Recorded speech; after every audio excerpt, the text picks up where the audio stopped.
Our next speaker is Samantha Chomos. Samantha was born and raised in Red Deer, Alberta.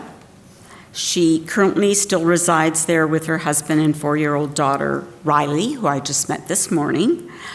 She was diagnosed with cancer in April of 2023. Before her diagnosis, she was a massage therapist for many years, a job that she loved.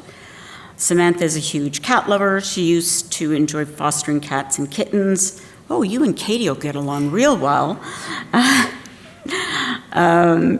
And through her local cat rescue until she got sick. She also collects all things relatable to cats, such as mugs, books, figurines, pictures. She also enjoys reading in her pastime. Her favorite author is Stephen King. She owns all of his books and even has one signed. When she isn't reading, she enjoys spending time with her husband and daughter. And so I would really like to welcome Samantha to tell us her story.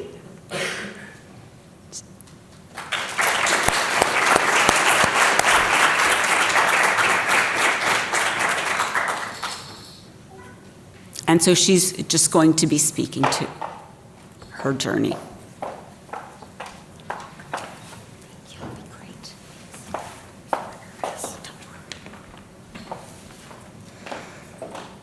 First off, I just wanted to thank Teresa for inviting me up here and to come to Toronto to come speak to you all and share my story. My name is Samantha, and I was diagnosed with gastric cancer at age 32. I'm 35 now. I live in Red Deer, Alberta, and I've been receiving treatment there at the Red Deer Regional Hospital for the last 3 years. This all started about 5 years ago. We had just bought our first home. Shortly after signing the papers, we decided it was a good time to try for a baby. I became pregnant shortly after that, and we were so excited. Everything felt like it was falling into place. We spent our free time renovating our house and preparing for our baby. My husband and I were working full-time, and I was a massage therapist, a job I had been doing for the last 10 years, and I enjoyed it. Pregnancy was such a joy, and the day we found out we were having a girl was one of the best days of my life. We sat in the truck, opened the envelope, and read the words, "It's a girl!" We were ecstatic to see that we were having one. She was going to be the first girl on both sides of our family. It felt like everything was falling into place. At the beginning, my pregnancy was easy. I didn't even have morning sickness. My energy was great. But as the months went on, things started to slowly change. I would eat and feel uncomfortably full. Sometimes it felt like I was going to throw up. Eventually, I started to feel like I was going to faint. My iron was low, but that's common in pregnancy, so I didn't think much of it, and the supplements fixed that. Around 30 weeks into pregnancy, I started having a gnawing pain in my stomach. It would go away if I ate, so I kept snacks by my bed. I carried on this way for a few months. Then, one day at work when I was 31 weeks along, something didn't feel right. I had cramps and felt a pressure in my abdomen. We decided to go to the hospital, and I had some testing done. I found out I was in threatened preterm labor. I was having little contractions, and I was 2 centimeters dilated.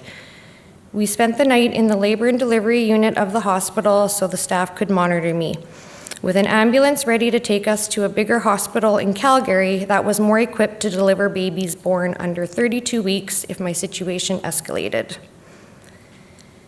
The next morning, labor hadn't progressed, so I was able to go home. I was told to take it easy, so I stopped working. I spent the next 5 weeks wondering why my healthy pregnancy had suddenly become so high risk. The stress was intense, and the uncertainty felt endless. That was one of the most stressful times of my life. At 35 weeks, my water broke. It was time to have a baby. We got ready and headed to the hospital. Labor wasn't progressing on its own, so I needed to be induced. A few hours later, I gave birth to a perfect, healthy, premature baby girl. She weighed 5 pounds, 15 ounces, and was perfectly healthy despite being born 5 weeks early. I hemorrhaged during delivery, so staff had to get that under control. They laid her on my chest for a brief moment, and then she was taken to the NICU. My husband went with her while I stayed behind recovering until it was safe for me to get up. Eventually, I was able to go be with her, and I got to hold her and feed her and admire this perfect little girl. Her time in the NICU was mostly just to feed and grow. We went up every day to visit her and spent all day there.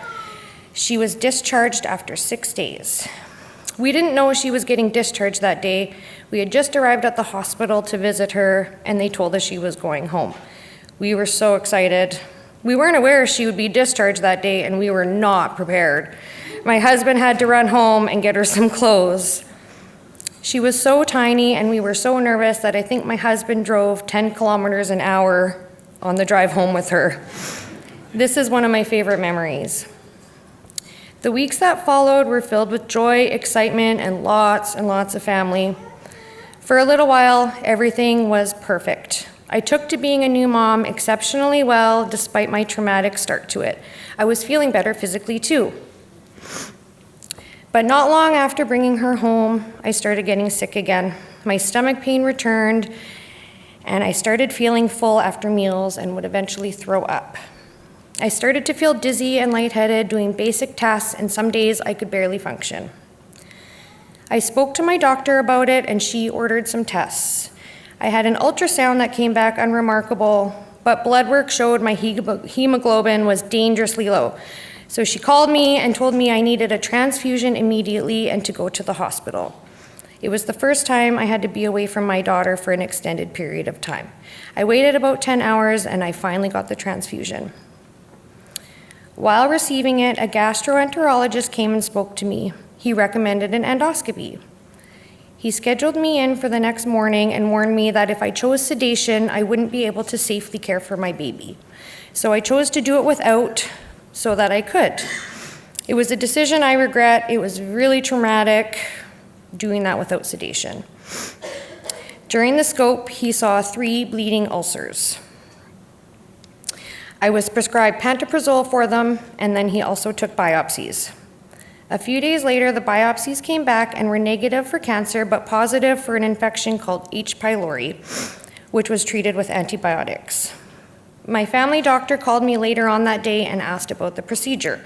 I told her I had 3 ulcers, and then she asked if he had seen any cancer. I was surprised at her question. Why would they see cancer? I told her that he didn't. A month later, I had a follow-up endoscopy, which showed that the ulcers were healing, and a second round of biopsies came back showing the H. pylori was resolved and still negative for cancer. For a while, I felt good again. The medication helped a lot. 7 months later, all of my symptoms came back: vomiting, exhaustion, low hemoglobin. My doctor was concerned about the anemia and phoned around to find somebody who could squeeze me in for an urgent endoscopy. During the scope, my stomach would bleed anytime that the scope touched it. He also reported nodularity in my stomach. Still no visible cancer, but biopsies were taken anyways. I waited anxiously for the results, hoping for an answer to my problems, but cancer wasn't on my radar. On April 6, 2023, I opened my chart at work and scrolled the report. At the bottom, I read the words, invasive, poorly differentiated adenocarcinoma, consistent with gastric origin. My heart sank. I didn't fully understand the words, but I knew carcinoma meant cancer. I Googled the rest, and what I read was not good. I texted my mom, and I said, "Mom, I think I have cancer." Then I called my husband to tell him, and the only thing he could say was, "No, this cannot be happening." I left work and met my family at home, and we cried. Shortly after, my gastroenterologist called to break the news that I already knew about. He reassured me there was no visible tumor and that previous biopsies were negative. It was really possible we had caught it early, and we held on to that hope. The next weeks were a whirlwind of tests. A CT scan showed thickening in a large area of my stomach, but no spread. I spent the night in the hospital to have an exploratory laparoscopy. This is a common procedure to have since gastric cancer doesn't always show up well on scans. It confirmed the cancer had grown through the stomach wall, visible on the outside of my stomach, but nowhere else. My surgeon used the words cautiously optimistic. Now it's time for the plan. 4 rounds of FLOT chemo, then surgery to remove my stomach, followed by 4 more rounds of chemo. I had no idea you could live without a stomach until someone I knew had recently had the surgery. I was horrified that she had to go through a surgery like that, and here I was having the same surgery a year later. I learned a lot in a short time. I stopped working. My full-time job became treatment. The chemo was intense. I was nauseous and really, really tired. I lost all my hair, which was upsetting for me, as my hair was long and beautiful, and I loved my hair. After 2 months of chemo, I had another CT scan that came back with no evidence of metastatic disease, so it was time for surgery. On August 1st, 2023, I had my stomach removed. Recovery was tough, but I started on clear fluids and slowly progressed to eating soft food. I handled this well and was learning how to navigate this new body. My husband was by my side the entire time and was so helpful that he was allowed to sleep in the room with me because it made the nurse's job easier. This was the first time I had to spend a long time away from my daughter, and I missed her. Getting home to her became my motivation to heal. I was discharged after 6 days. By the time I was discharged, I was recovering well and able to do light housework. We had family stay with us for 6 weeks because I was unable to lift my daughter and I needed help with that. I started chemo back up a couple months later. This time it was much tougher on me. I had heard that chemo was worse after gastrectomy, and boy, was it true. I was nauseous and my body wanted to vomit. But with no stomach and nothing to hold food, all I could do was dry heave. I finally finished treatment in December 2023. I rang the bell, cried happy tears, thanked the nurses, and then walked out of the cancer center, ready to rebuild my life.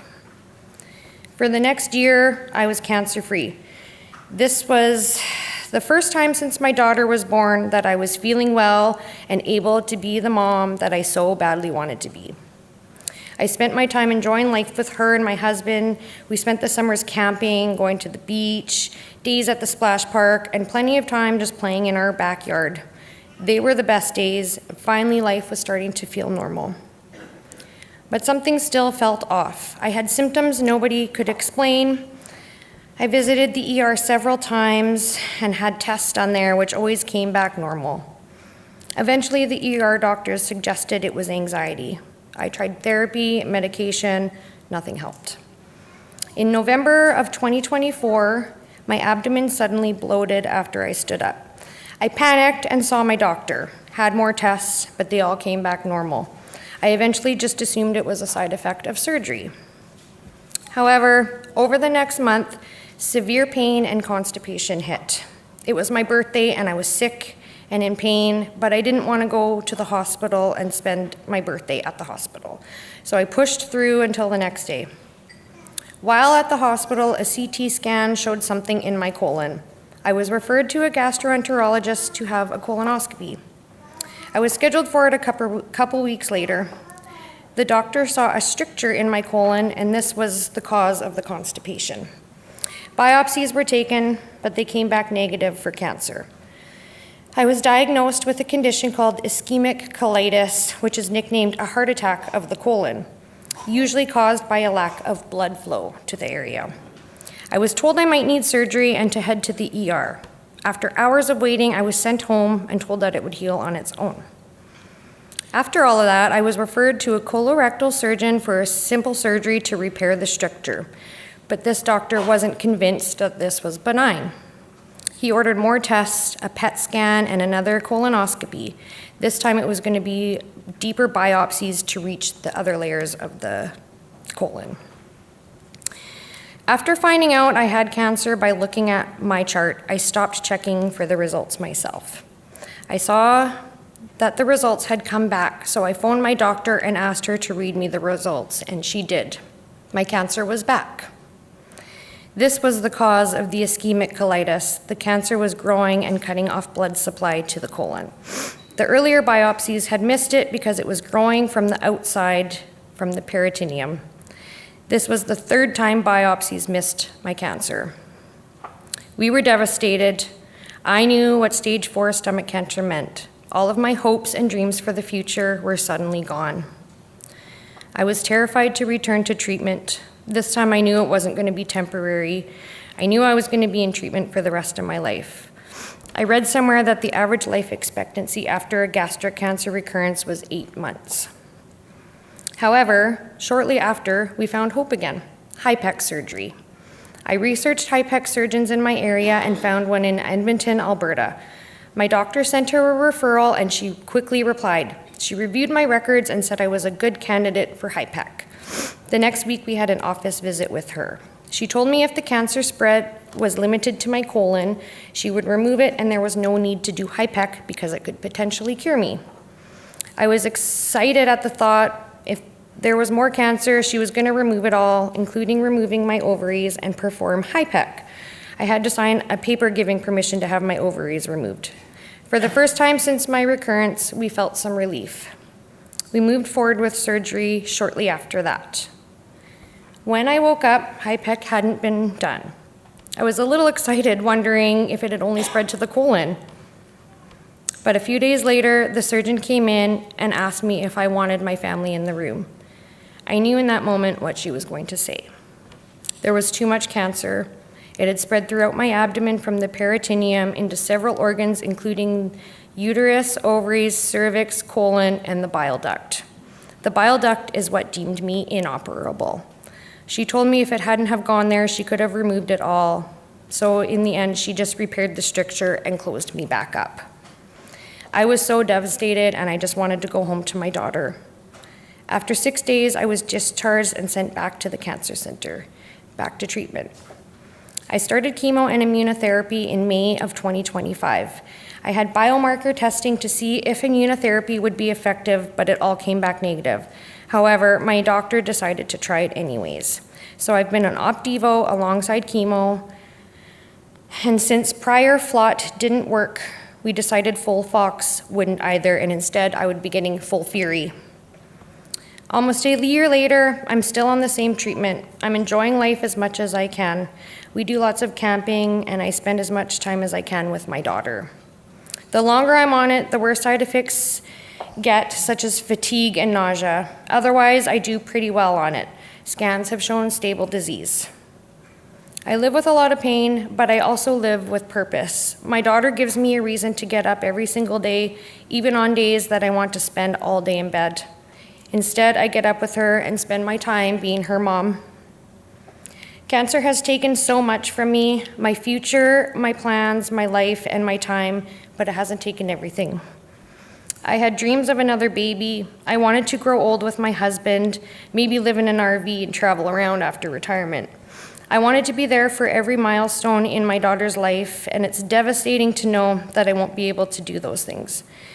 It's a confusing way to live a life where you don't have a future plan.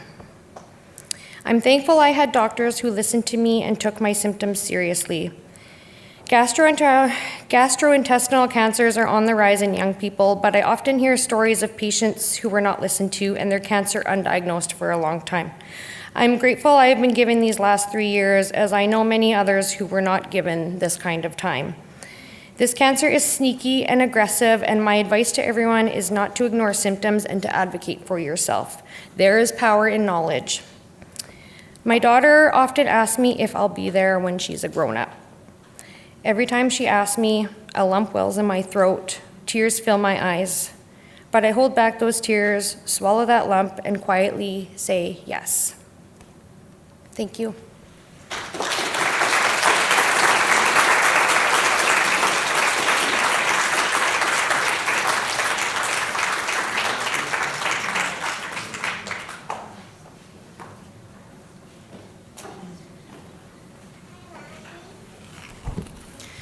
Thank you so much for sharing that story. I think it's obviously very hard to do so when you're in that moment.